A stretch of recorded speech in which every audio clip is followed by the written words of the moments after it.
మమ్మల్ని స్థుతించడానికి, గణపరచడానికి, మహిమపరచడానికి మీరు మాకు ఇచ్చిన మహాకృపను బట్టి నీకు వందనాలు, స్తోత్రాలు చెల్లిస్తున్నాం. ఇంతవరకు జరిగినటువంటి కార్యక్రమం అంతట్లో కూడా మీ సహాయము అనుగ్రహించిన తండ్రి, ప్రభా ప్రార్థనలోను, ప్రభా పాటల్లోను, నా తండ్రి నాయన సమస్తములో నాయన మీరు మహిమ పొందుతున్నందుకు వందనాలు, స్తోత్రాలు చెల్లిస్తున్నాం. పరిశుద్ధాత్మ తండ్రి మిమ్మల్ని ఆహ్వానిస్తూ సమయాన్ని, గడియ నిమిషాన్ని మీ చేతులకు అప్పగిస్తుంటున్నాం. ప్రభా మేము ప్రత్యేకమైనటువంటి సమయానికి వచ్చింటున్నాం. ప్రభా మీ దివ్యమైనటువంటి వాక్కులు వినటానికి ప్రభా నా తండ్రి నాయన, ప్రభా మీరు నా తన మాయడలో చెప్తున్న కృపను బట్టి నీకు వందనాలు. ఆయన ఈ రోజున నా తండ్రి నీ యొక్క వాక్కును వినిపిస్తున్నటువంటి మీ దైవజనులను మీ చేతులకు అప్పగిస్తున్నాను. ప్రభా అని పరిశుద్ధమైన రక్తంలో ముద్రిస్తూ పరిశుద్ధాత్మ తండ్రి నీ అధికారంలోకి అప్పగిస్తుండగా మీరు తనలో ఉండి నాయన దివ్యమైన వాక్కులు ఉదయ కాలంలో మాకు వినిపించుకొని ప్రార్థిస్తున్నాం. సత్యమైనటువంటి వాక్కులు నా తండ్రి నాయన, శుద్ధ వంటి మీ వాక్కులు నా తండ్రి, ప్రభా మమ్మల్ని సరిచేసే నీ వాక్కులు నా ప్రభా నా తండ్రి నాయన, మమ్మల్ని ఆదరించే మీ వాక్కులు, మమ్మల్ని బలపరిచే మీ వాక్కులను ప్రభా ఉదయ కాలంలో మా అందరికి వినిపించమని ప్రార్థిస్తున్నాను. ప్రభా దేవా నా తండ్రి నీ కుమారుని మీ స్వాధీనంలో తీసుకుని ప్రభా నా తండ్రి నాయన, నా ప్రభా అద్భుతమైనటువంటి వాక్య పరిచయ ఉదయ కాలం జరగడానికి మీరు సహాయం చేసి నడిపించండి. కుడి వచ్చిన ప్రతి ఒక్కరిని మీరు ఆశీర్వదించమని ప్రార్థిస్తున్నాను. ప్రభా మా అందరినీ ప్రభా నా తండ్రి నాయన వినగలటువంటి చెవులను గ్రహించగల మనసును మాకు అనుగ్రహించి నా తన మీ వాక్కులను మేము గ్రహించి నా తన మీ నామని మహిమపరిచి కృపను మా అందరికి అనుగ్రహించవలసిందని సమస్త ఘనత మహిమ ప్రభావాలు మీకు మాత్రం ఆరోపించుకుంటూ ఏసై ఘనమైనటువంటి శక్తి గల నామములో అడిగి వేడుకని ప్రార్థిస్తున్నాను పరమ తండ్రి. Amen, amen, amen. Amen, amen. Hallelujah. Praise Lord. Thank you so much అక్క. ఝాన్సీ అక్క ప్లీజ్. ఓకే తమ్ముడు. అందరికీ ప్రైజ్ లాడండి. రోజు మనకు వాక్యం అందించడానికి సురేష్ బాబు గారు దేవుని ఆత్మ చేత సిద్ధపడి మన మధ్యలో ఉన్నారండి. వారిని పరిచయం చేయటం గౌరవంగా భావిస్తున్నాను. బ్రదర్ బి సురేష్ బాబు గారు ఆంధ్రప్రదేశ్ లోని అనంతపూర్కు చెందిన వారండి. క్రైస్తవ సిద్ధాంతాలను బోధించటంలో ఆయన ప్రావీణ్యం కలిగిన బోధకులు. వివిధ సంఘాలలో దేవుని వాక్య పరిచర్య మరియు వాక్య బోధనల ద్వారా ప్రభువునకు సేవ చేయుచున్నారు. సురేష్ బాబు గారు ఇంటర్మీడియట్ ఎడ్యుకేషన్ బోర్డునకు ప్రాంతీయ తనిఖీ అధికారిగా పదవి విరమణ చేశారు. మరి సురేష్ బాబు గారికి ఒక మనవరాలు, ఒక మనవడండి. మరి ప్రియమైన తాతగారుగా ఉన్నారు. బ్రదర్ సురేష్ బాబు గారు ప్రస్తుతం తన ఏకైక కుమార్తె కుటుంబంతో కలిసి అనంతపూర్ లో నివసిస్తున్నారు. Welcome brother. Thank you sister Jhansi గారు. Praise the Lord. వినిపిస్తుందా అండి జాన్సన్? వినిపిస్తుంది బ్రదర్, వినిపిస్తుంది. Thank you. మన ప్రభువును రక్షకుడైన యేసుక్రీస్తు నామమున virtual prayer fellowship family members అందరికీ శుభములు కలుగును గాక. మరొకసారి దేవుని వాక్యాన్ని మీతో కలిసి నేర్చుకోవటానికి దేవుడు నాకు అనుగ్రహించిన భాగ్యం కొరకు ఆయనకు వందనాలు. వాక్యంలో నుండి కొన్ని తలంపులు మనం పంచుకుందాం. అందుకు పరిశుద్ధుడైన లూకా రాసిన సువార్త 24వ అధ్యాయము 13వ వచనం నుండి 24వ వచనం వరకు చదువుకుందాం. నేను ఒక వచనం చదువుతాను, దయచేసి మీరు ఒక వచనం చదవండి. పరిశుద్ధుడైన లూకా రాసిన సువార్త 24వ అధ్యాయము 13వ వచనం నుండి 24వ వచనం వరకు చదువుకుందాం. నేను ఒక వచనం చదువుతాను, దయచేసి మీరు ఒక వచనం చదవండి.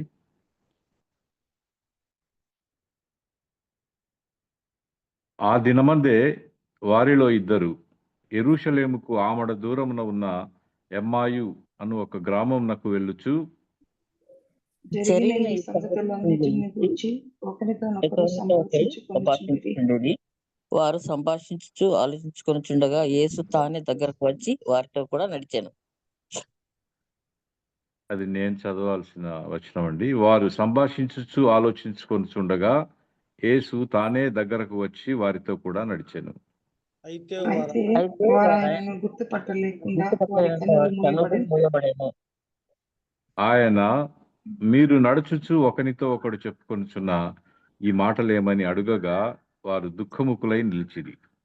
వారిలో క్లయోపా అనువాడు యెరూషలేములో బస చేయుచుండి ఈ దినములలో అక్కడ జరిగిన సంగతులను నీ ఒక్కడవే ఎరుగునా అని ఆయనను అడిగాను. ఆయన అవి ఏవని వారిని అడిగినప్పుడు వారు నజరేయుడైన యేసును గూర్చిన సంగతులే. ఆయన దేవుని ఎదుటను ప్రజలందరి ఎదుటను క్రియలోను వాక్యంలోను శక్తిగల ప్రవక్త అయి ఉండెను. మన మన ప్రధాన ప్రధాన యాజకులను యాజకులను అధికారులను అధికారులను ఆయనను ఆయనను ఎలా ఎలాగ మరణశిక్షకు మరణశిక్షకు అప్పగించి అప్పగించి శిలువ వేయించడో నీకు శిక్షించారో నీకు తెలియదా? తెలియదా? ఇశ్రాయేలును విమోచించువాడు ఈయనే అని మేము నిరీక్షించి ఉంటిమి. ఇదియు కాక ఈ సంగతులు జరిగి నేటికి 3 దినములాయను. అయితే అయితే మాలో కొందరు మాలో కొందరు స్త్రీలు స్త్రీలు తెల్లవారగానే సమాధి సమాధి ఎదుకు ఎదుకు వెళ్ళి ఆయన దేహము దేహమును కానవచ్చి వచ్చి కొందరు దేవదూతలు తమకు కనబడి ఆయన బ్రతికి ఉన్నాడని చెప్పిరని మాతో చెప్పి మాకు విస్మయం కలుగజేసిరి. మాతో కూడా ఉన్న కూడా వారిలో ఉన్న వారిలో కొందరు సమాధి ఎదుకు వెళ్ళి ఆ స్త్రీలు ఆ చెప్పినట్టు స్త్రీలు చెప్పినట్టు కనుగొని కానీ ఆయనను ఆయన చూడలేదని చూడలేదు ఆయనతో ఆయనతో చెప్పిరి. చెప్పిరి.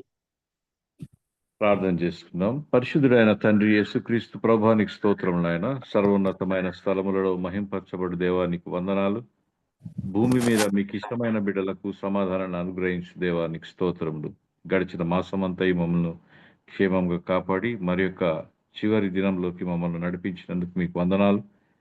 మీ వాక్యపు వెలుగులో మా జీవితాన్ని సరిచేసుకునటానికి మా అందరికి మీరు ఇచ్చిన భాగ్యం కొరకు వందనాలు. ఈ ఉదయకాలంన మీ వాక్యంలో నుండి మేము నేర్చుకోవడానికి చేరి వచ్చిండగా పరిశుద్ధాత్మ దేవ మాతో మాట్లాడమని మాకు బోధించమని మీకు ఘనత, మీకు మాత్రమే ఘనత మహిమ ఆరోపిస్తూ మా ప్రభును మీ ప్రియ కుమారుడైన యేసు స్వామి పేరట ఈ ప్రార్థన అడిగి వేడుకొంచుంటున్నాం తండ్రి. ఆమేన్. క్రీస్తు ఆమేన్. ప్రభు పునరుద్ధానుడైన ఆదివారం సాయంకాలంన జరిగిన సంఘటన ఇది. అది మనకు ఎలా తెలుస్తుందంటే 13వ వచనం ఆరంభంలోనే ఉంది. ఆ దినమందే అని. ఏ దినమందు అంటే 24వ అధ్యాయం ప్రారంభంలో ఉంది. ఆదివారమున తెల్లవారగా అని. అంటే ఆదివారమే సాయంకాలం ఒక అద్భుతమైన సంఘటన జరిగినట్టు మనకి ఇక్కడ రికార్డ్ చేయబడింది. దాంట్లో ఉన్న కొన్ని విషయాలు మనం నేర్చుకోవడానికి ప్రయత్నం చేద్దాం. ఈ చదివిన వాక్య భాగం చాలాసార్లు మీరు చదివి ఉంటారు. అనేక మార్లు ఇందులో ఉన్న విషయాల గురించి ప్రసంగాలు చెప్పి ఉంటారు, విని ఉంటారు. దీనికి ఏదైనా ఒక టైటిల్ పెట్టాల్సి వస్తే ఏం టైటిల్ పెట్టొచ్చండి? ఈ ప్యాసేజ్కి ఏదైనా ఒక టైటిల్ పెట్టొచ్చా మనము? వీళ్ళు యెరూషలేము నుండి ఎమ్మాయికు ప్రయాణం అయిపోతున్నారు కాబట్టి జర్నీ టు ఎమ్మాయి అని ఒక టైటిల్ పెట్టొచ్చు. లేకపోతే Jesus on the way to Emmaus అని ఒక టైటిల్ మనం ఏర్పాటు చేయొచ్చు. 2-3 ప్రార్థిస్తే వారి మధ్య నేను ఉంటానని చెప్పాడు ప్రభు. అయితే ఇక్కడ గమనించండి, 2 మాట్లాడుకుంటుంటే కూడా వారి మధ్య ఉండటానికి ప్రభు ఇష్టపడుతున్నాడు. ప్రార్థించినప్పుడు ఎలాగూ ఉంటాడు, మనము ప్రభువును గురించి మాట్లాడుతున్నప్పుడు కూడా ఆయన మన మధ్యకు వస్తాడని మనకు అర్థమవుతా ఉంది. ఇక్కడ మనం చదివిన వాక్య భాగంలో 15వ వచనంలో చివరి భాగం మీరు చూస్తే, వారు సంభాషించుచు ఆలోచించుకొనుచుండగా యేసు తానే దగ్గరకు వచ్చి ఆయన వారితో కలిసి ప్రయాణం చేశాడు. మనం పాపం చేసి ఆయనకు విరోధంగా, దూరంగా, ఎడముఖం పెడముఖంగా ఉంటే ఆయనే ఇనిషియేషన్ తీసుకొని పరలోకమును విడిచి మన మధ్యకు వచ్చాడు. మనం వెళ్ళలే, మనం వెతకలే. ఇక్కడ కూడా వీళ్ళు యేసు ప్రభువును వెతకలేదు. అసలు ఆయన లేచాడనే వార్త విన్నారు కానీ ఇంకా అవిశ్వాసంగా ముందుకు సాగి వెళ్తా ఉన్నారు. అలాంటి వారి మధ్యకు అకస్మాత్తుగా తానే వచ్చి వారితో పాటు కలిసి నడవటానికి ఆయన ప్రయాణాన్ని చేసినట్టుగా మనకు అర్థమవుతుంది. నశించిన దానిని తానే వెదకి రక్షించటానికి ఆయన ఈ లోకంలోకి వచ్చారని తానే చెప్పుకున్నాడు. నశించిన దానిని వెదకి రక్షించుటకు మనుష్య కుమారుడు ఈ లోకంలోకి వచ్చానని ఆయన చెప్పాడు. తన ప్రజలు తన గురించి మాట్లాడుతుంటే వినాలని దేవుడు ఆశపడేవాడై ఉంటున్నాడు. చెవి చాచి వింటానని గ్రంథంలో, యావేలు గ్రంథంలో రాయబడి ఉంది. నా బిడ్డలు నా గురించి మాట్లాడుతుంటే నేను చెవి చాచి వినాలని ఆశపడతానంటాడు. కాబట్టి ప్రభువుని గురించి మనం మాట్లాడుతున్నప్పుడు ప్రభు మన మాటలు వింటూ ఉంటాడు. వినండి, ఇక్కడ ఒకరి పేరు క్లయఫా అని వ్రాయబడి ఉంది. బైబిల్ పండితులు ఏం చెప్తారంటే ఈ క్లయఫా ఎవరంటే యేసు తల్లి అయిన మరియ యొక్క చెల్లెలు భర్త క్లయఫా అని చెప్తారు. మరి రెండో వ్యక్తి పేరు రాయబడలేదు. చాలా మంది పండితులు చాలా రకాలైన వ్యాఖ్యానాలు చేస్తూ ఆ రెండో వ్యక్తి ఎవరో కాదు, క్లైఫా యొక్క భార్య అని కొంతమంది అంటారు. మరికొంతమంది అది ఈ గ్రంథకర్త అయిన లూకాయే అని కొంతమంది స్కాలర్స్ చెప్తారు. ఏది ఏమైతేనేమి రెండవ వ్యక్తి కూడా ఆ యొక్క ప్రయాణంలో సాగినట్టు మనకు అర్థమవుతుంది. ఇక్కడ నేను ఒక ప్రశ్న అడుగుతాను, దయచేసి జవాబు చెప్పండి. ఆమడ దూరం అంటే ఎంత దూరం? ఆమడ దూరం, ఎనీ ఐడియా? మనము అంటే ఒక ఫర్లాంగ్ ఆమడ దూరం అంటే ఇంగ్లీష్ బైబిల్ ఉంటే మీకు క్లియర్గా అర్థమవుతుంది. ఇంగ్లీష్ వెర్షన్లో మీరు చూస్తే 3 scores ఆఫ్ ఫర్లాంగ్స్ అని ఉంటుంది. స్కోర్ అంటే 20, 3 scores అంటే 60 ఫర్లాంగులు. ఒక మైలుకు 8 ఫర్లాంగులు ఉంటాయి. అంటే దాదాపుగా సుమారుగా వీరు ప్రయాణం చేస్తున్న దూరము 8 మైళ్ళు. అంటే సుమారుగా రమారమి 15 కిలోమీటర్ల దూరం. ఎందుకు దీన్ని ఇంతగా మనం ఎక్స్ప్లెయిన్ చేయవలసి వస్తుందో మీరు ఇంకా కొంచెం ముందుకు వెళ్తే మీకు అర్థమవుతుంది. సో ఆమడ దూరం అంటే 8 మైళ్ళ దూరం అని, లేదా 15 కిలోమీటర్ల దూరం అని అర్థం చేసుకోండి, జ్ఞాపకం పెట్టుకోండి. ఆరోగ్యవంతుడైన వ్యక్తి గంటకు 6 కిలోమీటర్లు నడుస్తాడు.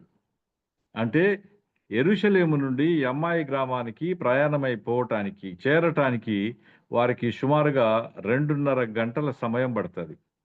ఇక్కడ టైము డిస్టెన్సు ఈ ఎపిసోడ్లో చాలా ఇంపార్టెంట్.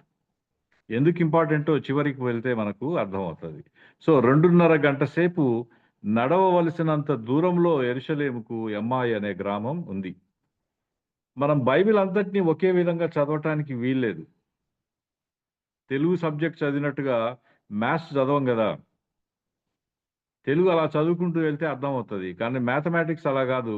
ప్రాబ్లం సాల్వ్ చేస్తూ వెళ్తే తప్ప మనకు చివరికి ఆ డిరైవేషన్ ఏంటో అర్థం కాదు. అలాగే బైబిల్ గ్రంథం అంతటిని ఒకే విధంగా చదవటానికి వీల్లేదు. ప్రవక్తల గ్రంథం చదివేటప్పుడు అందులో ఉన్న సంఘటనలను గుర్తించడానికి మనం ప్రయత్నం చేయాలి, ప్రాఫెటికల్ బుక్స్ చదివేటప్పుడు. అలాగే పొయిటికల్ బుక్స్ చదివేటప్పుడు, అంటే కీర్తనలు, సామెతలు, పరమగీతములు, ఇలాంటి పొయిటికల్ బుక్స్ చదివేటప్పుడు అందులో ఉన్న ఫీలింగ్స్ను మనం క్యాచ్ చేయడానికి ప్రయత్నం చేయాలి. ఒక ఫీలింగ్ని చెప్పటానికి అలంకారమైన భాష ఆ పొయిటికల్ బుక్స్లో ఉపయోగించబడి ఉంటుంది. అదే సువార్తలు చదివేటప్పుడు యేసు ప్రభు యొక్క జీవితంలో జరిగిన ఇన్సిడెంట్స్ను మనము జ్ఞాపకం చేసుకోవడానికి ప్రయత్నం చేయాలి. ప్రభు బోధించిన వాటిలో పారబుల్స్ చదివేటప్పుడు పారబుల్ కాదు, అందులో ఆయన చెప్పదలుచుకున్న మోరల్ ఏంటో మనము గుర్తించడానికి ప్రయత్నం చేయాలి. కాబట్టి బైబిల్ను ఎలా చదవాలనేది మనం విశదీకరించి చూసుకుంటే అప్పుడు మనం అర్థం చేసుకోవడానికి సులభంగా వీలవుతుంది. సరే, ఇంకో ప్రశ్న అడుగుతాను. యేసు ప్రభు వీరితో పాటు కలిసి 2.5 గంటల సేపు ప్రయాణం చేశాడు, కలిసి నడిచాడు. చీకటి. ఈయనను వారు గుర్తుపట్టలేకపోయారు. ఎందుకు? మారువేషంలో వచ్చి ఉంటాడు ఆయన. ఏమంటే ఆయన ఏమన్నా మారువేషంలో వచ్చి ఉంటాడా? ఎందుకు వారు గుర్తుపట్టలేకపోయారు? 2.5 గంట సేపు ప్రయాణమై వెళ్ళినా వారు గుర్తుపట్టలేకపోయారు. చెప్పండి, ప్రయత్నం చేయండి. వాళ్ళ దృష్టిలో ఆయన చనిపోయాడు. ఆయన చనిపోయాడు అనుకుంటున్నారు. ఈయన ఎవరో మామూలు మాలాగా మార్గస్థుడు, మామూలుగా ఒక ప్రయాణికుడు అనుకున్నారు. ఆయన తిరిగి లేచాడన్న విషయాన్ని వారు గుర్తించలేదు. ఇక్కడ 17వ వచనంలో రాయబడింది, అయితే వారు ఆయనను గుర్తుపట్టలేకుండా వారి కన్నులు మూయబడెను అని. అంటే గుర్తుపట్టలేకుండా కన్నులు మూయటం, గుర్తుపట్టేటట్టుగా కన్నులు తెరవటం ప్రభు చేతిలోనే ఉంది. వీరు ఆయనతో పాటు కలిసి నడుస్తున్నారు, కానీ ఆయనను గుర్తుపట్టలేకపోతున్నారు. ఉదయం నుండి వాళ్ళు యెరూషలేములోనే గడిపారు సాయంకాలం వరకు. యేసు ప్రభును ప్రత్యక్షంగా చూసినట్టుగా స్త్రీల సాక్ష్యం విన్నారు. పరిగెట్టుకుంటూ పోయి ఖాళీ సమాధిని చూసి వచ్చిన పేతురు, యోహానుల సాక్ష్యం కూడా విన్నారు. ఆ రోజంతా యెరూషలేము పట్టణము చాలా గలిబిలిగా ఉంది. సైనికులేమో గవర్నర్ దగ్గరికి వెళ్ళి ఆయన శవాన్ని ఎవరో ఎత్తుకుపోయారని చెప్తున్నారు. అన్నా కైపలేమో సైనికులకు లంచం ఇచ్చి, మీరేం భయపడద్దు, ప్రభుత్వం దగ్గర నుంచి ఎటువంటి ఇబ్బంది లేకుండా మేము చూసుకుంటామన్నాడు. విశ్వాసుల్లో అప్పటికే ఈ వార్త దావానలంలా వ్యాపించింది. ఇలాంటి గందరగోళమైన పరిస్థితుల మధ్య దినమంతా గడిపిన తర్వాత సాయంకాలం వారి గ్రామానికి వారు బయలుదేరి వెళ్తా ఉన్నారు. వారు యేసు ప్రభు లేచాడన్న వార్త విన్నారు కానీ నిరుత్సాహంగా, దుఃఖంగా వెళ్తా ఉన్నారు. అసలు పునరుద్ధానం తర్వాత క్రొత్త ఉత్సాహాన్ని, క్రొత్త సంతోషాన్ని మనం పొందాలి కదా. ఆ వార్త కొత్త సంతోషాన్ని, ధైర్యాన్ని మనకు తీసుకురావాలి కదా. కానీ వారు దుఃఖముఖులై పోతా ఉన్నారు, దిగాలుగా వెళ్తా ఉన్నారు. కారణం ఏంటంటే వారు ఇంకా యేసు ప్రభువును పునరుద్ధానుడయ్యాడన్న విషయాన్ని వారు ఇంకా నమ్మలే, విశ్వసించలే. ఖాళీ సమాధిని అయితే అందరు చూస్తున్నారు కానీ పునరుద్ధానుడైన ప్రభువుని ఇంకా ఎవరు చూడలే. వీరిద్దరిలో ప్రభువును వారు నజరేతుకు సంబంధించిన ఒక ప్రవక్తగా మాత్రమే చూశారు. అది ఎక్కడ అర్థమవుతుంది? వాళ్ళే చెప్తున్నారు ఆ మాట. 19వ వచనంలో చెప్తున్నారు, నజరేయుడైన యేసును గూర్చిన సంగతులే ఆయన దేవుని ఎదుటను ప్రజలందరి ఎదుటను క్రియలోను వాక్యములోను శక్తి గల ప్రవక్త అయి ఉన్నాడు.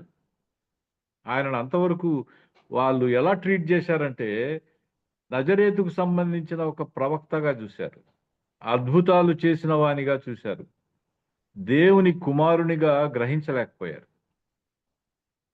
విచిత్రం ఏంటంటే ఆనాటి యూదులందరూ మెస్సయా కోసం ఎదురు చూస్తూ ఉన్నారు. రోమీయుల బానిసత్వం నుండి విడిపించే ఒక మెస్సయగా యేసు ప్రభు వస్తాడని వాళ్ళు ఎదురు చూస్తూ ఉన్నారు. అసలు వారు చేరి వచ్చిన ఒక మహా పండుగ, పస్కా పండుగకు ప్రపంచంలో అనేక ప్రాంతాల నుంచి, దూర తీర ప్రాంతాల నుంచి యెరూషలేము పట్టణానికి చేరుకున్నారు ప్రజలు. అది నీసాను మాసం 7వ రోజు ప్రారంభమై 7 రోజులు జరిగే పండుగ. అది మొదటి నెల వారికి.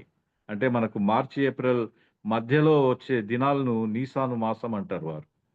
ఈ పస్కా పండుగ రోజు చివరి రోజు మహా పండుగ అంటారు. ఆ పండుగ రోజు మెస్సయ్యగా వస్తాడని వారు ఎదురు చూస్తూ ఉన్నారు. వారు ఒక పొలిటికల్ మెస్సయ్య కోసం ఎదురు చూస్తూ ఉన్నారు, ఫైటింగ్ మెస్సయ్య కోసం ఎదురు చూస్తూ ఉన్నారు.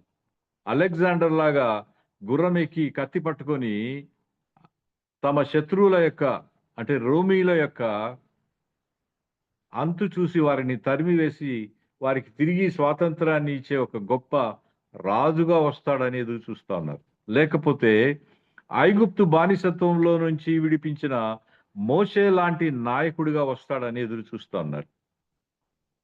యుద్ధం చేసే మెస్సయ్యగా వస్తాడని వారు కోరుకుంటున్నారే కానీ ఒక సేవకుడిగా వస్తాడని ఊహించలేకపోయారు. ఒక వధించబడే గొర్రెపిల్లగా వస్తాడని వారు ఎదురు చూడలేదు. అందుకే సిలువలో చనిపోయాడని కానీ, అన్యాయపు తీర్పు పొందాడని కానీ చెప్తున్నారు కానీ అసూయ చేత పరిసయ్యులందరూ కలిసి, శాస్త్రులందరూ కలిసి చంపేశారని చెప్పలేకపోయారు. ఆయన అన్యాయపు తీర్పు పొందాడని వారు చెప్పలేకపోతున్నారు. లేఖనాల నెరవేర్పు కోసం ఆయన మరణం సంభవించిందని వారు గ్రహించలేకపోతున్నారు. ఆయన మరణమే కాదు, ఆయన పునరుద్ధానం కూడా లేఖనాల నెరవేర్పు ప్రకారమే జరిగినట్టుగా మనకు అర్థమవుతుంది. కానీ వారు గ్రహించలేకపోతున్నారు. దేవుని చిత్తానుసారమే తానే మరణానికి ప్రభు అప్పగించుకున్నట్టుగా వారు గ్రహించలేకపోతున్నారు. మీరు ఒకసారి ఆలోచించండి. ప్రభువు 7 మాటలు సిలువ పైన మాట్లాడినట్టుగా మనం పోయిన వారం అంతా ధ్యానం చేశాం. అందులో ఒక మాట, నా ఆత్మను నీకు అప్పగించుచున్నానని ప్రభువు చెప్పి మరణించినట్టుగా మనకు రాయబడింది. ఒకవేళ ఆయన తన ఆత్మను అప్పగించకపోతే ఏమవుతుంది ఊహిస్తారా ఎప్పుడైనా? అసలు ప్రభు చనిపోడు, శిలువ మీద అలాగే ఉంటాడు. ఆయన జీవాధిపతి. పాపము వలన వచ్చు జీతం మరణం. నాలో పాపం ఉన్నదని ఎవడైనా స్థిరపరచగలడా అని ఆయన ఛాలెంజ్ చేశాడు. ఆయనలో పాపం లేదు కాబట్టి ఆయనకు మరణం రాదు. మరి అందుకే తన ప్రాణాన్ని తానే, నా ప్రాణాన్ని నేను పెట్టడానికైనా తీసుకోవటానికైనా నాకు అధికారం ఉందని చెప్పిన ప్రభువు తన ఆత్మను తండ్రి చేతికి అప్పగించుకొని మరణించాడు. దేవుని చిత్తానుసారమే ఆయన మరణించినట్టుగా వారు గ్రహించలేకపోతున్నారు. సరే, ప్రభు వచ్చి వారితో పాటు కొంత సమయం నడిచిన తర్వాత వాళ్ళు ఏం మాట్లాడుకుంటున్నారో వారిని అడుగుతున్నాడు ప్రభు. చాలాసార్లు ప్రభువు ప్రశ్నలు అడగటం ద్వారానే మనకు అనేక విషయాలు నేర్పించినట్టుగా బైబిల్లో మనకు అర్థమవుతుంది. శిష్యులకు కూడా చాలా ప్రశ్నలు అడుగుతాడు. చేరి వచ్చిన అనేక మందిని కూడా ప్రశ్నలు అడుగుతాడు. ఆ ప్రశ్నలోనే ఆయన బోధించదలుచుకున్న విషయాలను బోధించటానికి ప్రభు ప్రయత్నం చేసినట్టు మనకు అర్థమవుతుంది. ఏంటి, దేని గురించి మీరు మాట్లాడుతున్నారు అని అడిగితే క్లైఫాకు కొంచెం కోపం వచ్చింది. నీకొక్కడికే తెలియదా? 2 రోజుల నుంచి యెరూషలేమంతా అట్టుడికిపోతుంది వార్తలతో, నీకు మాత్రమే తెలియదా? నువ్వేమన్నా విదేశీయుడివా? నువ్వు కొత్తవాడివా అని కోప్పడుతున్నాడు. బైబిల్ అనేక విషయాలు బోధిస్తూ ఉంటుంది, మనం వాటిని గ్రహించలేం. మన కళ్ళు మూయబడి ఉంటాయి. కాబట్టి బైబిల్ చదవటానికి కూర్చునే ప్రతిసారి ఇందులోని ఆత్మీయ విషయాలు గ్రహించటానికి మా కళ్ళు తెరవమని మనం ప్రార్థన చేసి మనం బైబిల్ చదవాలి. బైబిల్ 3 ఆస్పెక్ట్స్లో మనతో మాట్లాడుతుంది. ఒకటి, అక్షరార్థంగా మాట్లాడుతుంది. 2, ఆత్మీయంగా మనతో మాట్లాడుతుంది. 3, ప్రవచనాత్మకంగా మాట్లాడుతుంది. ఒకే వాక్యము అక్షరార్థంగా ఒక విషయం మాట్లాడుతుంది, ఆత్మీయంగా మరి ఒక అర్థాన్ని మనతో అది మాట్లాడుతుంది, అది ప్రవచనాత్మకంగా మరి ఒక విధంగా మాట్లాడుతుంది. కాబట్టి వాక్యం చదవటానికి కూర్చున్న ప్రతిసారి మన కళ్ళు తెరవమని ప్రభువుతో మనం ప్రార్థించి వాక్యాన్ని చదవటం ప్రారంభం చేయాలి. యేసు ప్రభువు మన పాపముల కోసం మరణించి తిరిగి లేచాడని నమ్మకపోతే ఆయన ఒక మంచివాడుగా మనకు కనబడతాడు. మన పాపముల శిక్ష ఆయన మీద విధించబడిందని మనం విశ్వసించకపోతే ఆయన ఒక నాయకుడుగా, గొప్పవాడుగా, ప్రవక్తగా, ఒక బోధకుడుగా మాత్రమే అగుపడతాడు. వీరికి జరిగిన విషయం అదే. వీరితో ఉన్న పొరపాటు అదే. ప్రభువును వారు ఒక గొప్ప నాయకుడుగానో, ప్రవక్తగానో, బోధకుడుగానో భావించారే తప్ప తమ పాపముల కొరకై మరణించి తిరిగి లేచిన దేవుని కుమారుడని వారు విశ్వసించలేకపోయారు. అలా విశ్వసించిన వారికి మాత్రమే ఆయన ప్రభువుగా, రాజుగా సాక్షాత్కరిస్తాడు. దయచేసి చూడండి, తిమోతికి రాసిన మొదటి పత్రిక 6వ అధ్యాయం 15వ వచనం చూడండి. పౌలు తిమోతికి రాసిన మొదటి పత్రిక 6వ అధ్యాయం 15వ వచనం చూడండి. చదువుతారండి ఎవరైనా?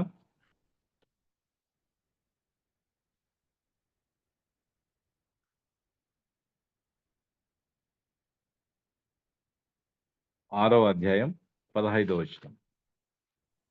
శ్రీమంతుడును అద్వితీయుడు మగు సర్వాధిపతి యుక్త కాలములయందు ఆ ప్రత్యక్షతను కనుపరచును. ఆ సర్వాధిపతి రాజులకు రాజును, ప్రభువులకు ప్రభువునై ఉన్నాడు. థ్యాంక్ యూ సిస్టర్ ప్రసిద్ధ గారు. చూసారా, ఆయన రాజాది రాజును, ప్రభులకు ప్రభువునై ఉన్నాడని ఆయన ప్రత్యక్షపరచుకుంటేనే మనకు అర్థమవుతుంది. గమనించండి, ఆది కాండం నుంచి మీరు గమనిస్తే దేవుడు తనను తాను కనపరుచుకుంటేనే మనకు అర్థమవుతుంది. ఆయన ఎంతవరకు మనతో కనబరుచుకోవాలని ఆశపడతాడో అంతవరకు మాత్రమే మనకు అర్థమవుతుంది తప్ప మానవ జ్ఞానానికి అది అర్థమయ్యేది కాదు. అది అర్థం కాదు. కారణం ఏంటంటే మనం మెటీరియలిస్టిక్ థింగ్స్ని ఆలోచిస్తాము, దేవుడు స్పిరిచువల్ థింగ్స్ను మాట్లాడతాడు. Matter is always at fault, spirit is always at right. అది గ్రీక్ ఫిలాసఫీ కూడా అదే. Matter is always to be contaminated, spirit is always pure. పదార్థం అనేది పాడైపోతుంది, ఆత్మ అనేది అలాగే ఉంటుంది. ఇది గ్రీక్ ఫిలాసఫీ. కాబట్టి మనం ఎప్పుడు మట్టి చేత లేదా ఒక పదార్థం చేత నిర్మించబడ్డాం కాబట్టి ఆ మట్టి విషయాలు మాత్రమే మనం ఆలోచిస్తాం. దేవుడు ఆత్మ అయి ఉన్నాడు కనుక ఆత్మ విషయాలు మనకు ఆయన బోధిస్తే తప్ప అర్థం కాదు. ఆయన ఎంతవరకు విశదీకరిస్తే అంతవరకు మాత్రమే మనకు అర్థమవుతుంది. ఆయన ఎంతవరకు రివీల్ చేసుకుంటాడో అంతవరకు మాత్రమే మనం అర్థం చేసుకోగలం. దేవుని కుమారుడుగా సాక్షాత్తు దేవుడే అని వారు గ్రహించలేకపోయారు. వారు మెస్సయగా రాబోయే దేవుడికి చంపే రాజుగా వస్తాడని, జయించే చక్రవర్తిగా వస్తాడని, బానిసత్వం నుండి విడిపించే ఒక విమోచకుడుగా ఉంటాడని వారు నమ్మారు. వారే కాదు, యూదులందరి నమ్మకం అదే. అప్పుడే కాదు, ఇప్పుడు కూడా యూదుల నమ్మకం అదే. అలాంటి గొప్ప నమ్మకం కలిగి ఉన్న వారికి ఒక చేతగాని వాడిలాగా శిలువ మీద చనిపోవటం అనేది వారు జీర్ణం చేసుకోలేకపోయారు, వారు అర్థం చేసుకోలేకపోయారు. అది లేఖనాల యొక్క నెరవేర్పు అని గ్రహించలేకపోయారు. రోమా బానిసత్వం నుండి వారిని విడిపించడానికి మెస్సయ రాజుగా వస్తాడనుకున్నారు, కానీ పాపదాసత్వం నుండి విడిపించే రారాజుగా యేసుప్రభు వచ్చి చనిపోయి తిరిగి లేచాడనే విషయాన్ని వారు నమ్మలేకపోయారు. ఆ రోజు ఉదయాన్నే సమాధి దగ్గరికి స్త్రీలు వెళ్ళారు. మగ్దలేనే మరియ వెళ్ళింది. మగ్దలేనే మరియ మొట్టమొదట ప్రభువుని చూసింది. First lady. ఇండియాలో ఫస్ట్ లేడీ ఎవరంటే ద్రౌపది ముర్ము, భారతదేశ ప్రెసిడెంట్ను ఫస్ట్ లేడీ అంటారు. అమెరికన్ ఫస్ట్ లేడీ ఎవరంటే డొనాల్డ్ ట్రంప్ భార్యను ఫస్ట్ లేడీ ఆఫ్ అమెరికా అంటారు. వారు ఒక 5 సంవత్సరాల తర్వాత అయిపోతారు. 5 ఫస్ట్ లేడీగా ఉండకుండా అయిపోతుంది వాళ్ళ టర్మ్. కానీ చరిత్ర నిలిచినంత కాలం,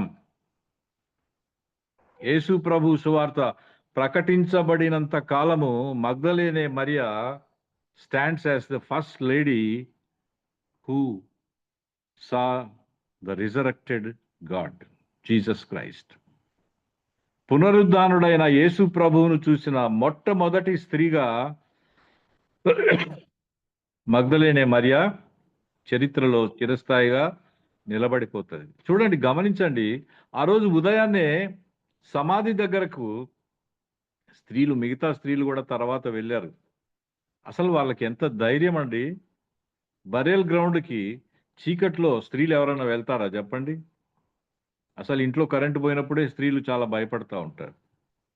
చీకట్లోకి వెళ్ళాలంటే ఇంక మరింతగా భయపడతారు. అలాంటిది ఈ స్త్రీలు వారు సేకరించిన సుగంధ ద్రవ్యాలను తీసుకొని ఆయన శరీరానికి పూయటానికి తెల్లవారుజామునే, ఇంకా చీకటి ఉండగానే ఆ యొక్క సమాధి స్థలానికి వెళ్తా ఉన్నారు. చీకటితోనే వెళ్ళారు. మన కోసం ఆ రాయి ఎవరు తొలగిస్తారని అనుకుంటూ వెళ్తున్నారు. స్త్రీలు ధైర్యం తెచ్చుకోవాల్సిన అంశం ఏంటంటే స్త్రీల జీవితాల్లో ఉన్న అడ్డుబండలన్నింటినీ ప్రభువు తొలగించేశాడు.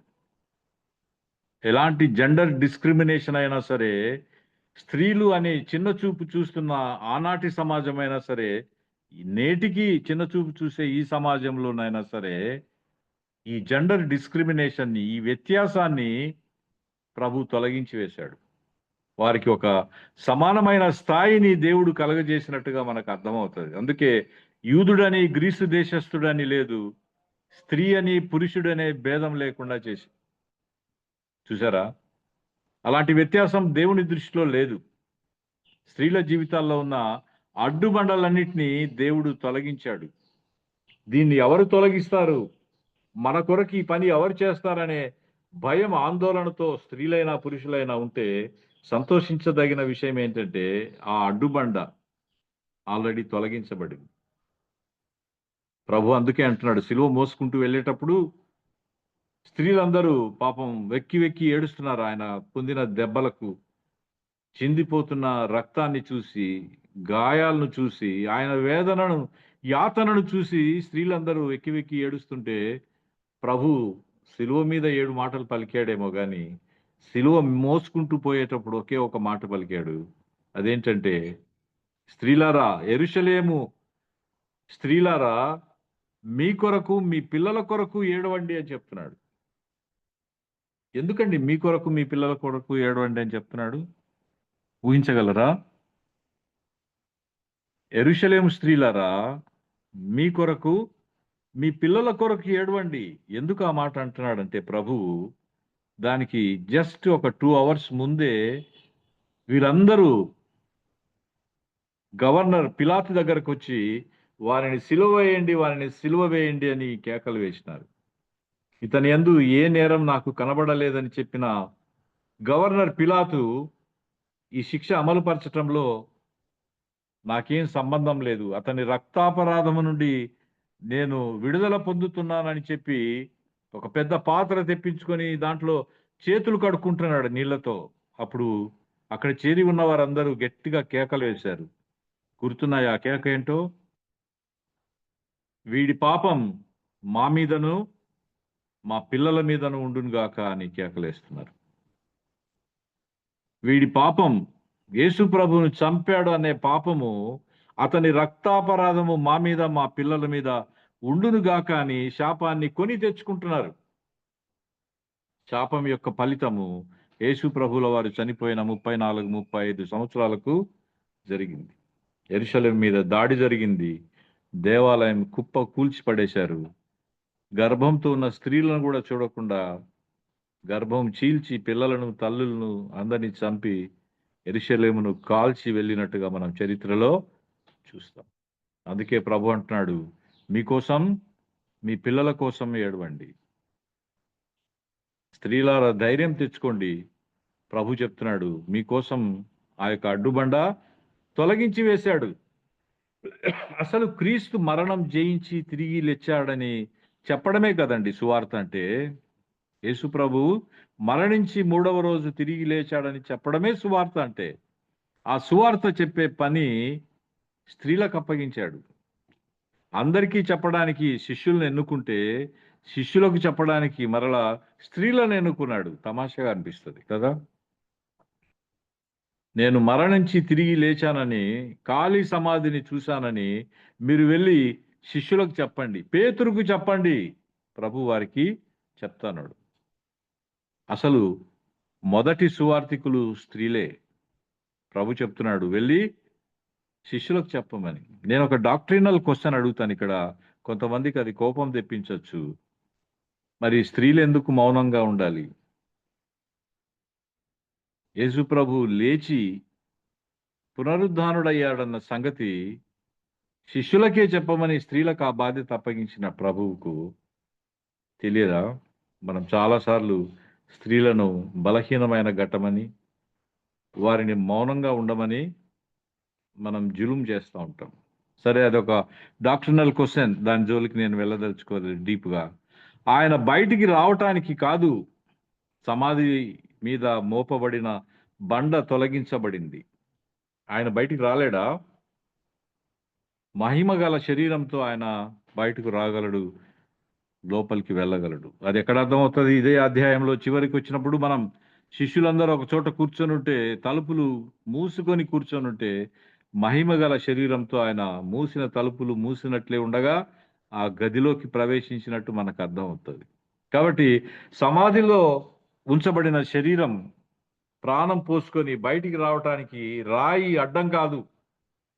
ప్రభు బయటికి రావడానికి కాదు రాయి తొలగించబడింది. అవిశ్వాసులైన వాళ్ళు లోపలికి వెళ్ళి ఖాళీ సమాధి చూడటానికి ఆ బండ తొలగించబడింది.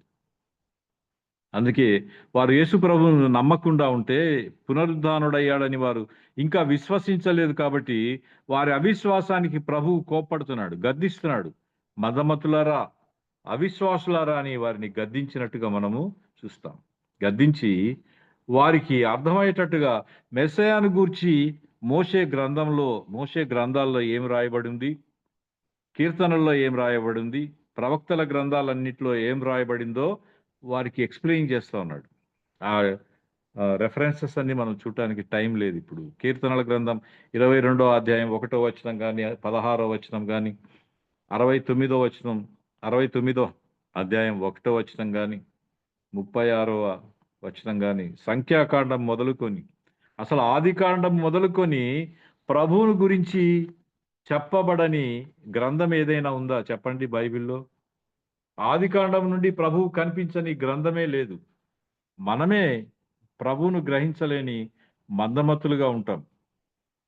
శ్రమపడి, హింసించబడి, మరణించి తిరిగి లేచే ప్రభువును వారు గ్రంథాల్లోనే కాదు కదా, కళ్ళెదురుగా కనబడుతుంటే కూడా గ్రహించలేకపోయారు. మనం చాలాసార్లు ఏం ప్రార్థన చేస్తున్నామో ఆ ప్రార్థన రియాలిటీకి వచ్చే లోపల గ్రహించలేకపోతాం. ఒకటి చెప్పండి, మనం చనిపోయిన తర్వాత పరలోకానికి వెళ్తామా? పరలోకం ఇక్కడికే వచ్చేస్తుందా? ఏమండి? మనం చనిపోయిన తర్వాత పరలోకానికి వెళ్తాం. మరి ప్రభువు నేర్పిన ప్రార్థనలో మీ రాజ్యం వచ్చునుగాక అంటున్నాడు. ఎక్కడికి రావాలి ఆయన రాజ్యం? మనమే పరలోకానికి వెళ్తాం కదా, మరి ఆయన రాజ్యం ఎక్కడికి రావాలని మనం ప్రార్థన చేయాలని ప్రభు మనల్ని కోరుకుంటున్నాడు.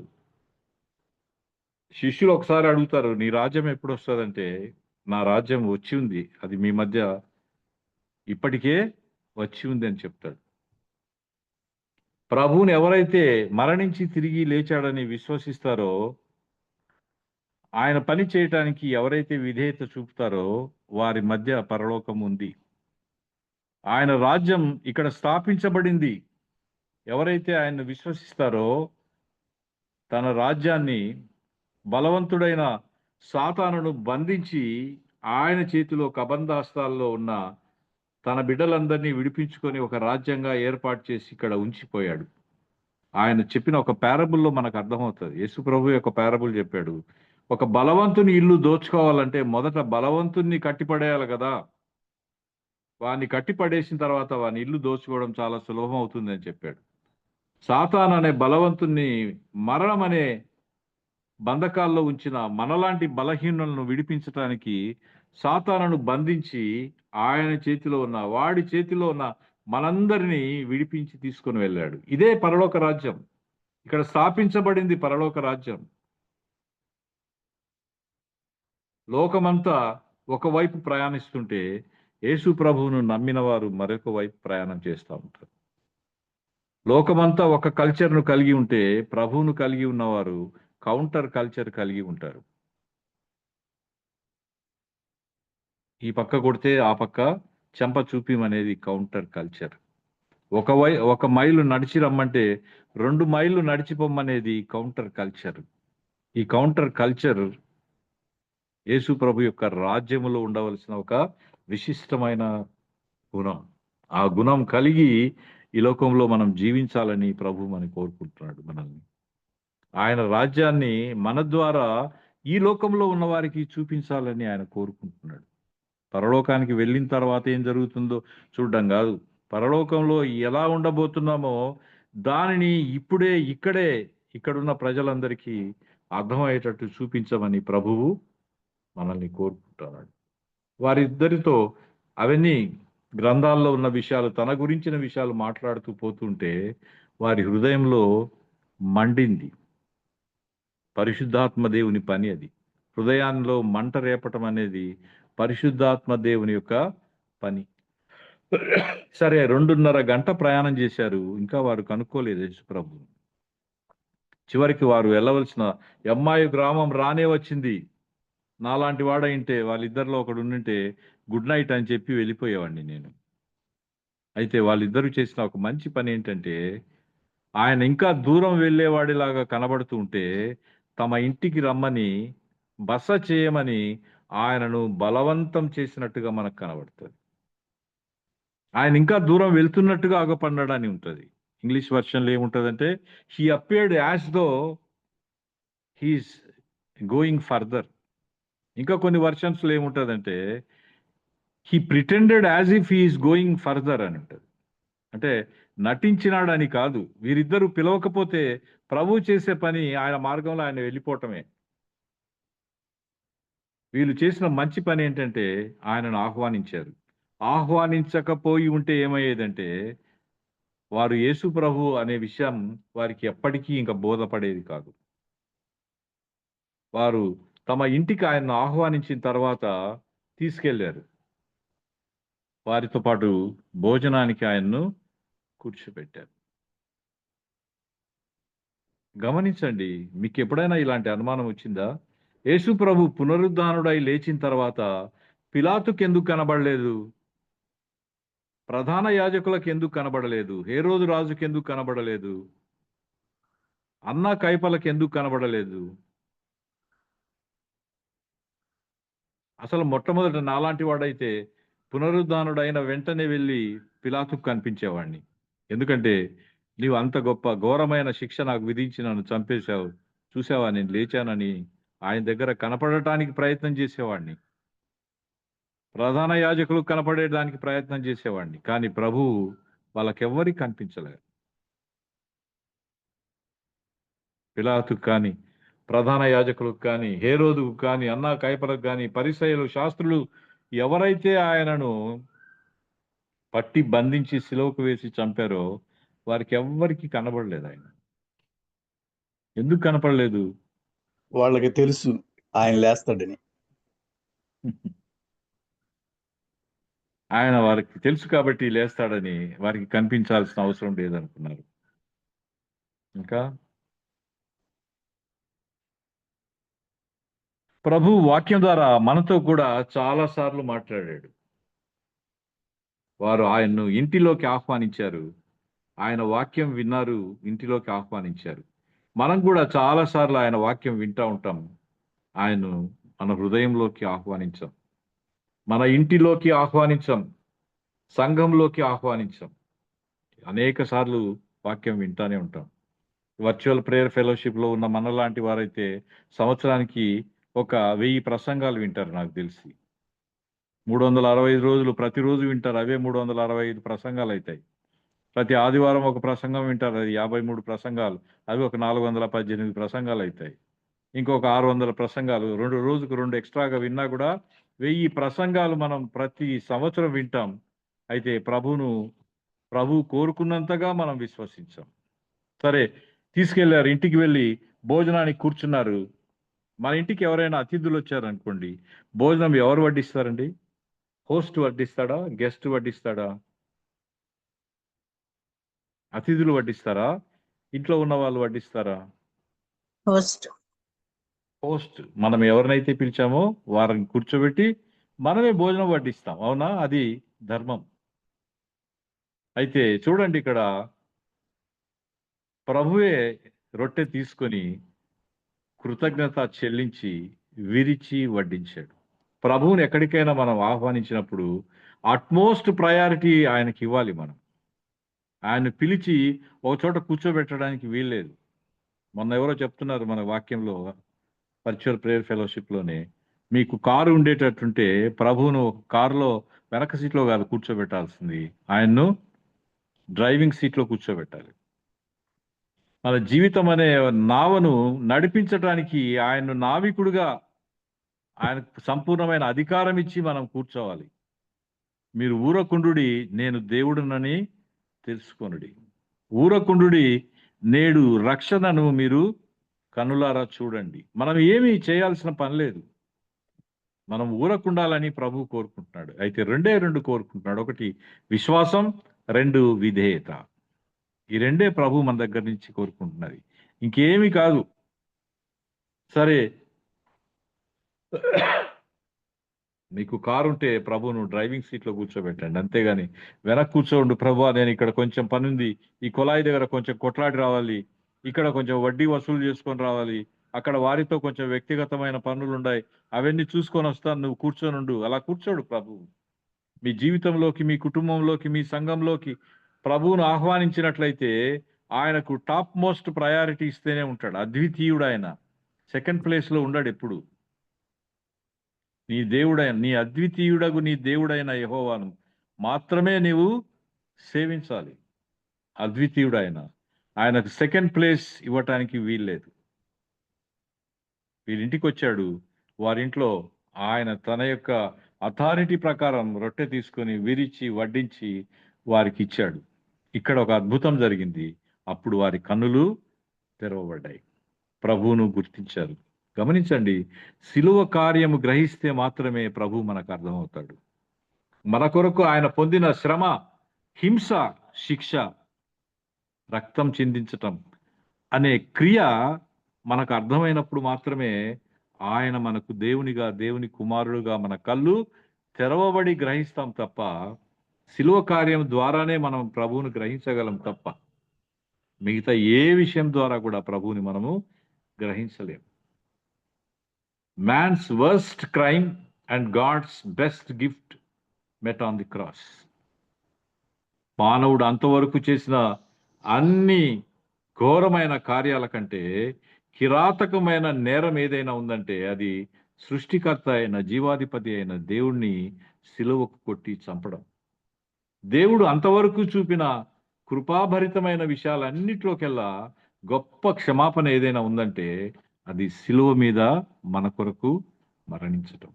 దేవుని సత్యం, న్యాయం, కృప సిలువ మీద ముద్దు పెట్టుకున్నట్టు మనకు అర్థమవుతుంది. కృపా సత్యములు ముద్దు పెట్టుకున్నాను ఎక్కడ? సిలువ మీద. ఆయన కృప మనల్ని క్షమించమంటది, ఆయన సత్యం, ఆయన న్యాయం మనల్ని శిక్షించమంటది. మనల్ని శిక్షించడం ఇష్టం లేదు, అలాగని వదిలేయటం ప్రభుకు ఇష్టం లేదు. కాబట్టి శిక్ష తానే భరించి తన ప్రేమను సిలువ మీద మనకు చూపినట్టుగా మనకు అర్థమవుతుంది. వారి కళ్ళు తెరవబడ్డాయి, ప్రభువును గుర్తించారు, వెంటనే ఆయన అదృశ్యమైపోయాడు. ఇక్కడ మళ్ళీ ఒక ప్రశ్న అడుగుతాను, అసలు ప్రభు ఎందుకు వచ్చాడు, ఎందుకు వెళ్ళాడు?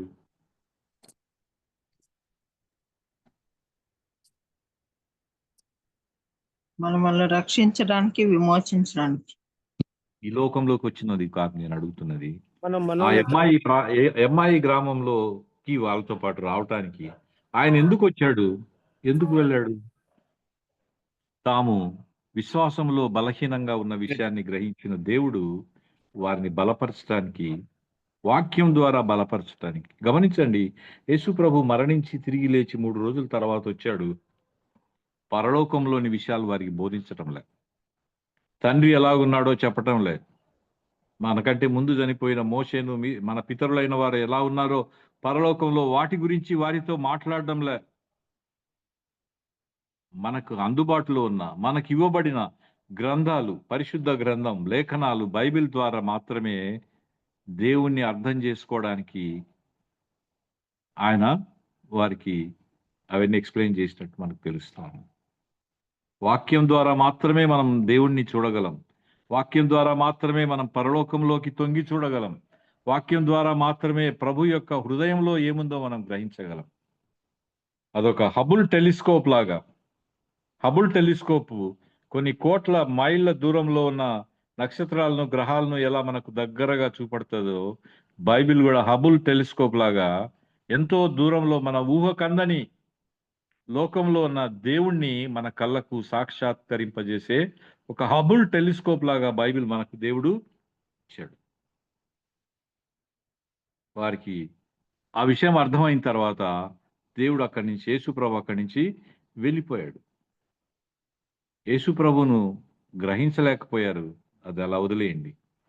ఇప్పుడు కల్లారా చూసిన విషయాలను జ్ఞాపకం చేసుకున్నారు, అది కూడా వదిలేయండి. ప్రభు ఆయనే అని తెలుసుకున్న తర్వాత వాళ్ళు ఏం చేశారో అది చాలా ఇంపార్టెంట్. ఏం చేశారు వాళ్ళు?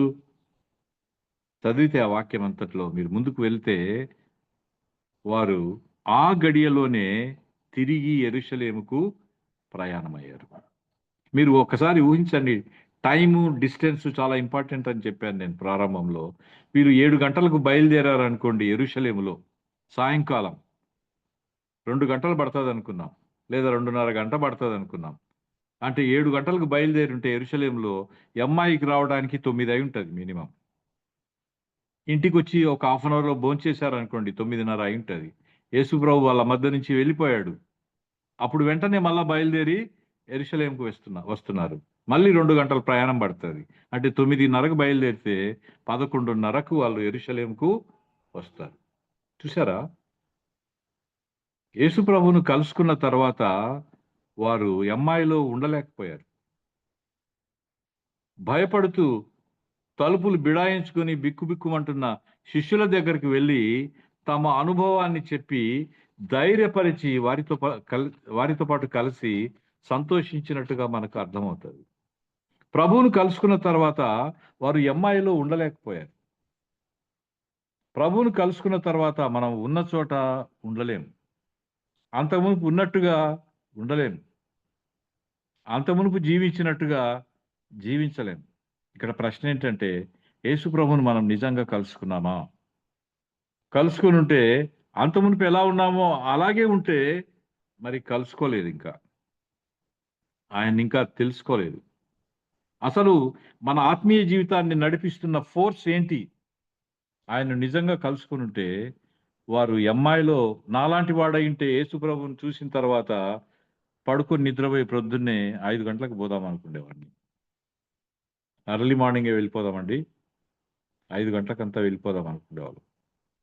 కానీ వారు అంత చీకట్లో అర్ధరాత్రి ఇక వేరేదేమీ ఆలోచించకుండా, ఇప్పుడే నడిచి వచ్చాం కదా, అంత దూరం ఆమడ దూరం నడిచి వచ్చాం, 15 కిలోమీటర్లు నడిచి వచ్చాం, మళ్ళీ ఇప్పుడు 15 కిలోమీటర్లు నడుచుకుంటూ పోవాలి.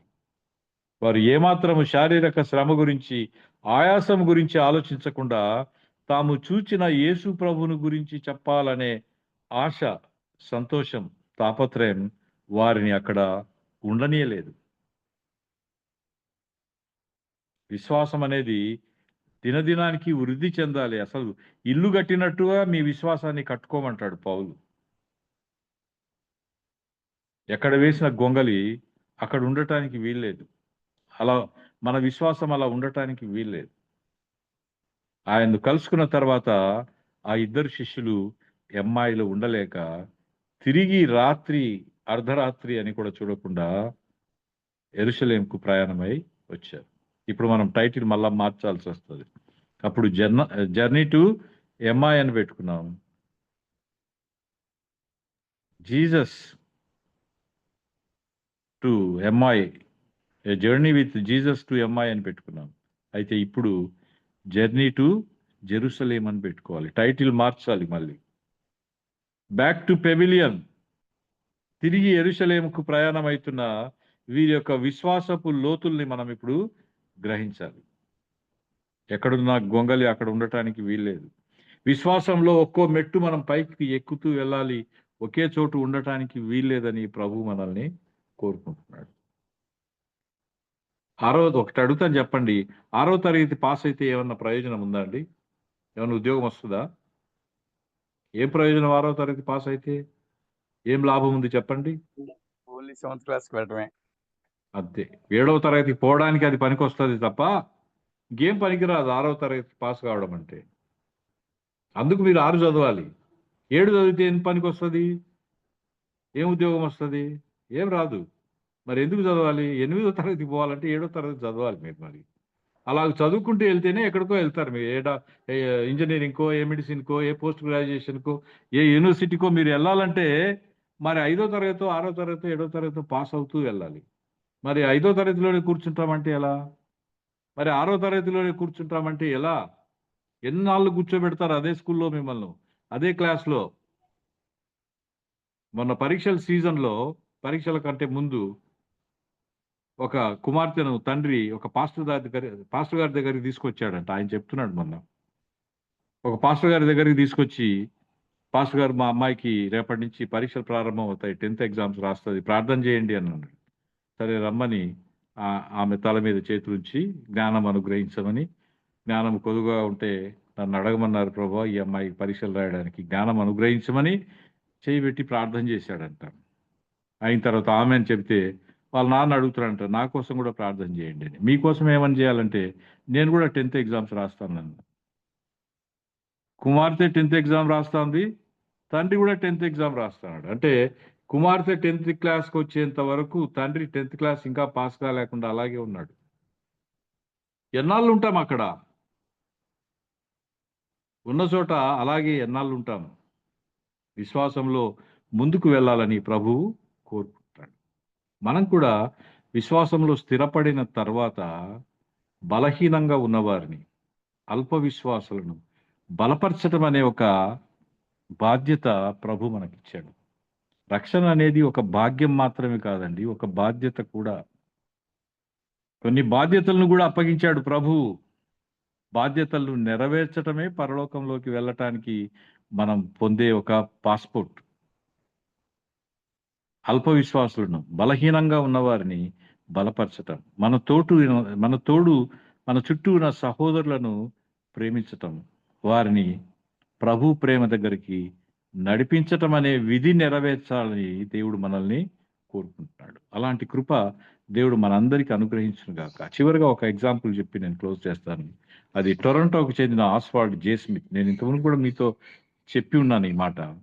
ఆస్వాల్డ్ జే స్మిత్ అనే ఒక దైవజనుడు ఒక మాట అంటాడు, Christian has no right to listen the gospel for the second time as millions of people are being perished outside the church for not listening it once in their lifetime. Christian has no right to listen the gospel for second time. రెండోసారి వినటానికి, క్రైస్తవుడికి Bible గురించి వినటానికి, సువార్త గురించి వినటానికి, యేసు ప్రభుని గురించి వినటానికి, రక్షణ గురించి వినటానికి క్రైస్తవునికి రెండోసారి వినటానికి హక్కు లేదంట, అధికారం లేదు. ఎందుకు లేదు? సంఘం వెలుపట కోట్లాది మంది ప్రజలు ఒక్కసారి కూడా వినకుండా చనిపోతూ ఉన్నారు, నశించిపోతున్నారు.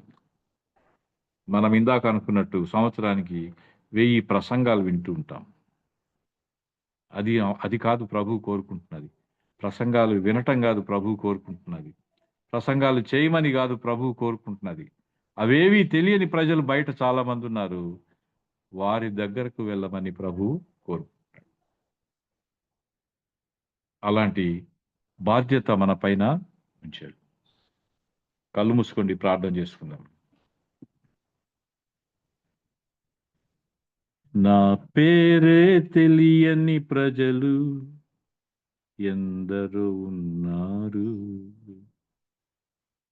నా ప్రేమను వారికి ప్రకటింప కొందరే ఉన్నారు. ఎవరైనా మీలో ఒకరైనా, ఎవరైనా మీలో ఒకరైనా వెళతారా, నా ప్రేమను చెబుతారా, వెళతారా, నా ప్రేమను చెబుతారా. నా పేరే తెలియని ప్రజలు ఎందరో ఉన్నారు, నా ప్రేమను వారికి ప్రకటింప కొందరే ఉన్నారు. నేను నమ్మిన వారిలో కొందరు మోసం చేశారు, వెళతామని చెప్పి వెనుకకు తిరిగి వెళ్ళారు. మీరైనా మీలో ఒకరైనా, మీరైనా మీలో ఒకరైనా వెళతారా, నా ప్రేమను చెబుతారా, వెళతారా, నా ప్రేమను చెబుతారా. పరిశుద్ధుడైన తండ్రి యేసుక్రీస్తు ప్రభువా, మీకు స్తోత్రములైనా మాకు ఇచ్చిన పరలోక రాజ్య స్వాస్థ్యం, పాప క్షమాపణను బట్టి మీకు వందనాలు. మీరు మాకు ఇచ్చిన సంతోషాన్ని, పాప క్షమాపణను, మా పట్ల చూపిన దీర్ఘశాంతాన్ని మేము బయట ప్రపంచంలో వారికి తెలియపరచడానికి, మిమ్మల్ని పరిచయం చేయడానికి, వారిని మీ రాజ్యపు వారసులుగా చేయటానికి మాకు కావాల్సిన బాధ్యతాయుతమైన ప్రార్థనా జీవితం మా అందరికి అనుగ్రహించమని చేరి వచ్చిన బిడ్డలందరినీ బట్టి మీకు వందనాలు చెల్లిస్తూ మా ప్రభును మీ ప్రియకుమారుడైన యేసు స్వామి పేరిటి ప్రార్థన అడిగి వేడుకుంటున్నాం తండ్రి. Amen. Over to John's. Praise Lord అయ్యా. ఇప్పటి వరకు వాక్య ప్రకటన చేసిన సురేష్ బాబాయ్య గారికి వర్చువల్ ప్రేయర్ ఫెలోషిప్ తరఫున కృతజ్ఞతలండి. లూకా శుభవార్త 24వ అధ్యాయము 13 నుంచి 24 వచనాలు మనం ధ్యానం చేసుకున్నాం. ఇద్దరు ప్రార్థన చేసినప్పుడు మాత్రమే కాదు కానీ ఇద్దరు ముగ్గురు మాట్లాడుకునేటప్పుడు కూడా ప్రభువు మన మధ్య ఉంటారు. నశించిన దానిని వెతికి రక్షించేదాన్ని మనుష్య కుమారుడు ఈ లోకానికి వచ్చారు. క్లేయోపా మరియు అతని సహచరుడు పునరుద్ధాన వార్త వినినప్పటికీ దుఃఖముఖులుగా ఉన్న ప్రభు పునరుద్ధానాన్ని వారు విశ్వసించలేదు. వారు నజరేయుడైన ప్రవక్తగా మాత్రమే ప్రభువును గుర్తించారు. రోమియుల పరిపాలన నుండి తమను రక్షించే మెస్సయాన్ని ఎదురు చూచారు కానీ వధింపబడిన గొర్రెపిల్లను వారు చూడలేదు. యూదులు మరియు అక్కడున్న ఇతరులు మెస్సయాను జయించి రాజుగా చూచారు కానీ పాప పరిహారార్థం కల్వరి శిలువలో బలియాగమైన రక్షకునిగా చూడలేదు. ప్రభు ఎప్పుడైతే లేఖనములన్నిటిలో తనను గూర్చిన వచనముల భావం వారికి తెలిపారో, మోషే గ్రంథము, కీర్తనల గ్రంథం, ప్రవక్తల గ్రంథాల్లో ఉన్న లేఖన భాగాలు ఎప్పుడైతే వివరించారో వారు విశ్వాసంలో బలపడ్డారు. వారిని విశ్వాసంలో బలపరచడానికి మాత్రమే ప్రభు వారికి ప్రత్యక్షమయ్యారు. మనం కూడా వాక్యం చదివేటప్పుడు మనము మన ఆత్మీయ నేత్రాలు తెరవ చేయమని ప్రభువుని ప్రార్థించాలి. అక్షరార్థం, ఆత్మీయార్థం మరియు ప్రవచనార్థం 3 గ్రహించే విధంగా ఉండాలి. తండ్రి, నీ చేతికి నా ఆత్మను అప్పగించుతున్నానని ప్రభువు శిలువలో పలకకున్నట్లయితే ఆయన మరణించేవారు కాదు. మనము మన ప్రభువుని పాప పరిహారిగా గుర్తించాలి. దేవుడు తనను తాను కనపరుచుకుంటే మాత్రమే మనం ఆయన కనుగొనగలం. 1 తిమోతి 6:15 శ్రీమంతుడును అద్వితీయుడునగు సర్వాధిపతి యుక్త కాలంలో యందు ఆ ప్రత్యక్షతను కనపరచును అని చెప్పారు. ఆయన మాత్రమే తన ప్రత్యక్షతను మనకు అనుగ్రహించాలి. అందులో యూదుడని, గ్రీసు దేశస్థుడని, స్త్రీ అని, పురుషుడని భేదం లేదు. మొట్టమొదటిగా పునరుద్ధానుడైన యేసు మగ్దలేన మరి కనిపించారు కాబట్టి మొదటి సువార్తికులు స్త్రీలై ఉన్నారు. స్త్రీలు సువార్త పరిచర్య చేయవలసి ఉంది.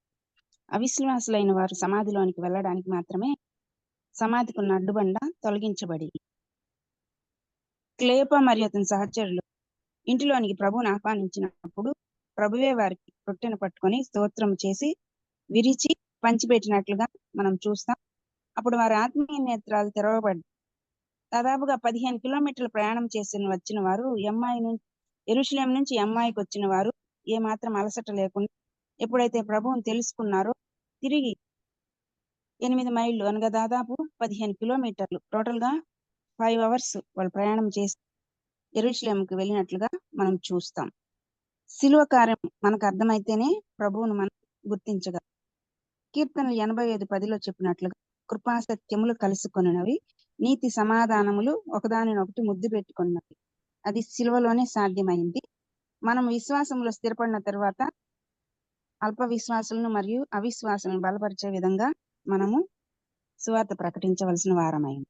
అద్భుత వాక్య పరిచర్య చేసిన బ్రదర్ సురేష్ బాబు గారికి వర్చువల్ ప్రేయర్ ఫెలోషిప్ తరపున కృతజ్ఞతలని. మరి ముగింపు ప్రార్థన ఆశీర్వాదం ఇవ్వవలసింది రెవరెండ్ జామీరావు కుమార్ అయ్య గారిని మనం చేస్తున్నాను. అయ్య గారు రిక్వెస్ట్ కూడా ఉంది. ఇవాళ Telangana 10th class results Jhansi sister వాళ్ళ పాప శ్రీనిధి ఉంది మనకు. ఆ పాప కొరకు మరియు సుప్రీంకోర్టు తీర్పు ఉంది కదా, యాంటీ కన్వర్షన్ బిల్ కి చివరి జడ్జిమెంట్ ఇవాళ, దాని కొరకు ప్రార్థన చేయవలసిందిగా మనం చేస్తున్నాను. ప్రార్థన చేసుకుందాం. పరిశుద్ధమైన తండ్రి, నీ బంగారు పదాలు పొందడం ప్రభా, నీ దాసు సురేష్ బాబు గారి ద్వారా ప్రభా, అయ్యా తండ్రి నీ పునరుద్ధానం తర్వాత జరిగిన ప్రభా, ఎంఐఈ గ్రామ ప్రయాణం, అదేవిధంగా ప్రభా వారి అటు నుంచి దేవతన ప్రభా యెరూషలేముకు ప్రయాణమైన విధానం ప్రభా నువ్వు గురించిన దాన్ని బట్టి వందనాలు చెల్లిస్తున్నాను తండ్రి. అదేవిధంగా ప్రభా స్త్రీలకు నువ్వు ఇచ్చిన ఆధిక్యతను బట్టి ప్రార్థన చేస్తున్నాం ప్రభా, సహాయం చేయండి తండ్రి.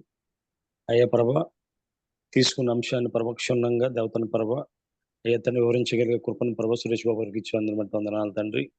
అయ్యా అని చెప్పిన అనేకమైన ఆత్మీయ విషయాలను తండ్రి గ్రహించగలిగే కృప అయ్యా తండ్రి మాకు దయచేయమని ప్రార్థన చేస్తున్నాం ప్రభా. విన్న వాక్యాన్ని ప్రభా అయ్యా నేర్చుకోవడానికి మాకు సహాయం చేయమని ప్రార్థన చేస్తూ ఉన్నాం ప్రభా. అదేవిధంగా ప్రభు ఏ వాక్యం అయితే విన్నామో విన్న వాక్యం ద్వారా విశ్వాసాన్ని ప్రభావం పెంపొందించుకునే భాగ్యం మాకు దయచేయమని ప్రార్థన చేస్తూ ఉన్నాం ప్రభా. అయ్యా దేవతన ప్రభా నువ్వు ప్రత్యక్షపరుచుకుంటేనే తండ్రి మేము దేవతన ప్రభా నీ ప్రత్యక్షం చూడగలం ప్రభా, సహాయం దయచేయండి. అయ్యా నీ ప్రత్యక్షను ప్రభా మేము పొందగలిగి దాన్ని ఇతరులకు చెప్పగలిగే కృప మాకు అందరికీ దయచేయమని ప్రార్థన చేస్తూ ఉన్నాను ప్రభా. ఎత్తబడి వాక్యం తండ్రి 30 60 100 పని చేయమని వాక్యం చెప్పిన నీ దాసుని ప్రభు ఇంకా బలంగా వాడుకోమని ఆయన కుటుంబాన్ని బిడ్డల్ని మనవరాలను కూడా దీవించమని సహాయం చేయమని ప్రార్థన చేస్తున్నాం. అదేవిధంగా ప్రభా తెలంగాణ ప్రభా 10th రిజల్ట్స్ రాబోతున్నాయి తండ్రి. ఝాన్సీ సిస్టర్ పాపకు అవుతున్న ప్రభా ఉన్నతమైన మార్కులు ప్రభు దయచేయమని ప్రార్థన చేస్తున్నాను. సహాయం దయచేయండి అయ్యా. అదేవిధంగా ప్రభా యాంటీకి కన్వర్షన్ బిల్ యొక్క దేవతన ప్రభు తీర్పు రాబోతుంది ప్రభా. నీ కృప తండ్రి ఉంచమని ప్రార్థన చేస్తున్నాం. భారతదేశం లౌకిక రాజ్యం ప్రభా, ఆ లౌకిక రాజ్యానికి ప్రభు ఇబ్బంది లేకుండా సహాయం చేయమని నిశ్చితమైతే దేవతన ప్రభా నీకు విరోధంగా రూపించబడ్డ ప్రతి ఆయుధాన్ని ప్రభా చట్టాన్ని రద్దుపరచమని రాజ్యాలను రద్దుపరిచిన దేవుడు ప్రభా సహాయం చేయమని ప్రార్థన చేస్తున్నాను తండ్రి. అనేక మంది ప్రభా అనేక జూమ్ మీటింగ్స్ లో ప్రభా గొలుసు ప్రార్థనలు ప్రభా చేస్తూ ఉన్నారు తండ్రి. నువ్వు ప్రార్థన ఆలకించే దేవుడు ప్రభా. అయ్యా నీ కృప మా మీద ఉంచి దేవతని ప్రభా మేము ఆశించిన తీర్పుని ప్రభు దయచేయమని ప్రార్థన చేస్తున్నాను తండ్రి. ఇందులో పాల్గొన్న ప్రతి బిడ్డను పేరు పెట్టి దీవించండి. నేను ఏర్పాటు చేసిన మా రత్నాకర్ గారిని వారి కుటుంబాలను జ్ఞాపకం చేసుకో. అదేవిధంగా సహకరిస్తున్న ప్రభా జాన్సన్ గారిని, స్వరూప్ గారిని, ఝాన్సీ గారిని, ప్రసిద్ధ సిస్టర్ గారిని, అదేవిధంగా తేజ ఫ్రెండిస్ గారిని జ్ఞాపకం చేసుకో. కోర్టు టీం వారిని దీవించండి ప్రభా.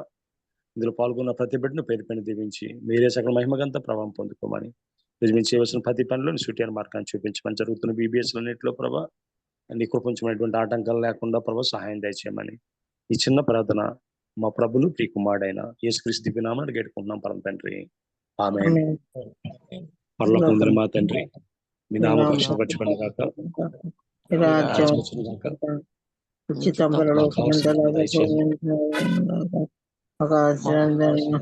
దయచేయము.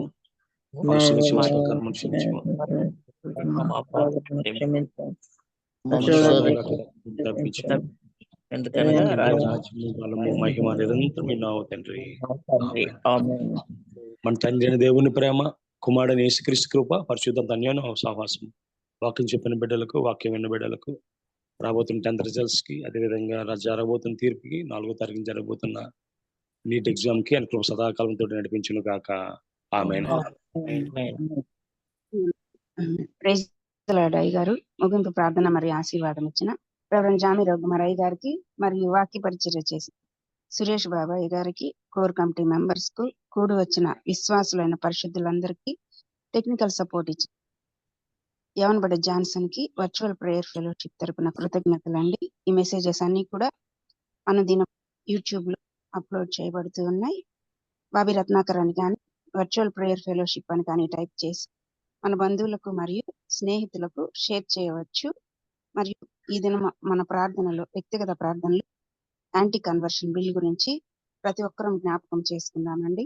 ప్రభు చిత్తం అయితే రేపటి దినాన తిరిగి కలుసుకుందాం. అంతవరకు సెలవు తీసుకుందాం. ప్రభు నామములో అందరికీ కృతజ్ఞతలు.